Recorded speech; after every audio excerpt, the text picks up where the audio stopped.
Hello and नमस्कार। मेरो नाम विनोद राज सुवेदी। म नेपाल ल क्याम्पसमा बीएलएलबी अध्ययनरत विद्यार्थी। आजको यस वाइ ल च्यालेन्ज अन्तर्गतको पहिलो प्रश्न स्टोरी बिहाइन्ड चुजिङ लमा मेरो स्टोरी भनेको कानुनमा डेडिकेसन र इन्स्पिरेसन सँगसँगै एक्चुअल रियलाइजेसन भन्ने गर्दछु। सानैदेखि कहीँ कतैको समस्या विरुद्ध बोल्न र त्यसलाई समाधान गर्ने चाहना थियो। ठुलो हुँदै गर्दा समस्याको जडमा पुगेर त्यसको कानुनी समाधान गर्ने चाहना उठ्यो। कानुनी राज्यमा असल नागरिक हुन, असल नागरिकको गुण समाजमा प्रचार प्रसार गर्न, कानुनी उपचारबाट वञ्चित वर्गमा कानुनी हक अधिकारको सचेतना फैलाउन र कानुनी क्षेत्रमा अन्य योगदानहरू दिन मैले कानुनी शिक्षा रोजेको हो। र अन फनी नोट, मलाई नेपालको कानुन जानेर दैव पनि बन्न मन छ। यो सँगै दोस्रो प्रश्नमा कानुनी शिक्षाको महत्त्वको बारेमा भन्नुपर्दा कानुनी शिक्षाको महत्त्व अनगिन्ती रूपमा छन्।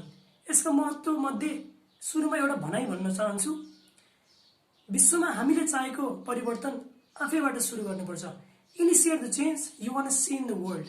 समाजमा भएका समस्याहरूको बारेमा विरुद्ध बोल्ने लाखौं व्यक्तिहरू छन्। त्यो समस्यामा कन्स्ट्रक्टिभ क्रिटिसिजम गर्दै त्यसको समाधान भन्ने हजारौं व्यक्तिहरू छन्। त्यो समाधानलाई वास्तवमा कार्यान्वयन गर्ने र समस्यालाई जडैदेखि हटाउने केही मात्रै व्यक्तिहरू छन्।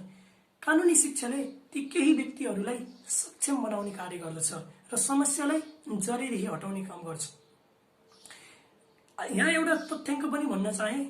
आजसम्मका 44वटा अमेरिकी राष्ट्रपति मध्ये 27 जनामा कानुनी शिक्षाको ज्ञान थियो। ती मध्ये कानुन आफै पढेका अब्राहम लिङ्कनदेखि लिएर हार्वर्ड ल graduate John F Kennedy, George W Bush र बाराक ओबामा पर्दछन्। यसको भनाइ के छ भने कानुनी शिक्षाले कुनै ठुलो पदमा पुर्याउँछ भन्दा पनि कानुनी शिक्षाले गर्दा ठुलो पदको मान्यता बन्न जान्छ। अन्त्यमा सबैको अभावले गर्दा के भन्न चाहे भने कानुनी शिक्षा +2 पढ्दै गर्दा मेरो पहिलो रोजाइ नभए पनि यो मेरो सबैभन्दा राम्रो रोजाइ हो। Law was not my first choice but it has been my best one. Stay safe, stay healthy.